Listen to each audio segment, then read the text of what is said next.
welcome back. You are watching TTTT. We're going to read your comments in a bit, so please do engage with us. At The Trend Live is our handle on Twitter. As I was saying right before the break, this is an interesting story. Not surprising, because at this point we fixed so many things.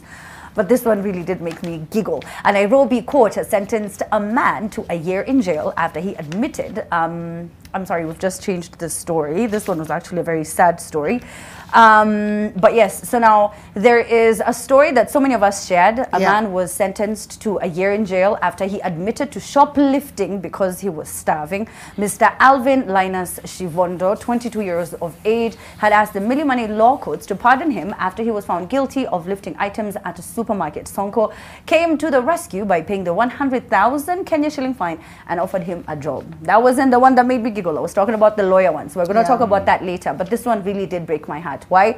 Because I think the shopping came to a total of 3,000 something. Yeah. And he said that they hadn't eaten for 4 days. He has a young baby at home, a newborn. And, you know, sometimes you're just caught between a rock and a hard place, as Mariam had mentioned before. So you don't want to steal, but you don't have a job, and it's food. And sometimes you just don't see any way out. You probably tried calling family, calling friends, asking them for money, shopping. It doesn't come through. I'm not justifying it. I'm just saying that a year in jail, 100,000 bob for someone who couldn't even afford the 3,000 bob to begin with. It's unfair, but the law is the law. So, Mariam? You know what's interesting? I rarely play devil's advocate when it comes to things like this, and I don't think honestly you should prosecute someone for stealing food, you know, when they badly need it, not just food for banter. They're not trying to bake a cake. But in this case, I tried to go into the particulars, and Alvin was a repeat offender. It was not the first time. And second, that Naiva seems to have like a shoplifting problem where it attracts. So the magistrate actually said in her previous dealings,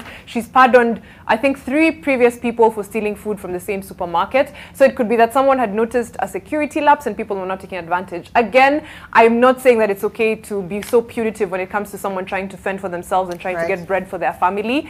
But then I also put it into context, and I'm like, I think the magistrate generally felt like she had no other recourse given that repeat offender, and it's becoming a pattern with that exact same supermarket. That's so true. I was just like, yeah, devil's advocate today, but there seems to be something there. Anyway, the rising cost of living is still disgusting, so there's going to be a lot more of these cases coming up. Yeah, that is true. I also agree. I mean, for the supermarket in itself, they must be counting losses. They're like, but this is the 5th person this week or something like that. Cindy? I think for the amount of money, the value of the goods that he stole, I feel the supermarket should have handled it out of court. I understand why they push the matter further so that they can show that they mean business.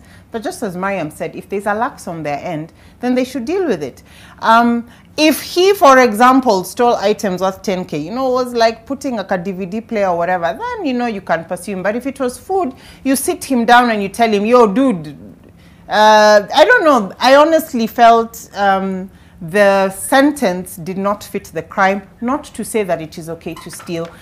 We are in very weird circumstances where we're sort of working on different times, and you know, the rule does not apply as hard as it should in other cases. But 3,000 shillings, 100,000 shilling fine, or a year in jail, I felt was too harsh. I'm happy that Sonko came through and sorted him out, but we have people who have stolen 100 million shillings and are walking scot-free. They don't even get a day in court. So as much as the magistrate wanted maybe to make an example out of him, I just felt the crime did not fit the fine.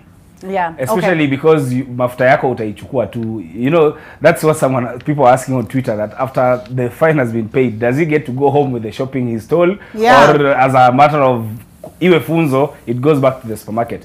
But also, Cindy, remember the former CJ, Willy Mutunga, said, we are a country that loves court cases. Yeah. We love taking people to court. Even a small issue, mmegombana mtu amekuibia 200 shillings, mshakimbia kotini, you're going to, because there are no alternative conflict resolution mechanisms. Because even a supermarket, you realize they have no costs, they have no way of trying to solve the problem. Yeah, if they find someone shoplifting, what do you do though? I don't think they know what to call the cops, right? Yeah, I think that's the first thing that did. Is that the same Naiva someone stole Bibles from, or it's not the one? It was from a supermarket. I don't know. Remember we talked about it in the Bible, you must fear nothing. Truly, truly. Stop. You're afraid of nothing. In fact, speaking of people who are afraid of nothing.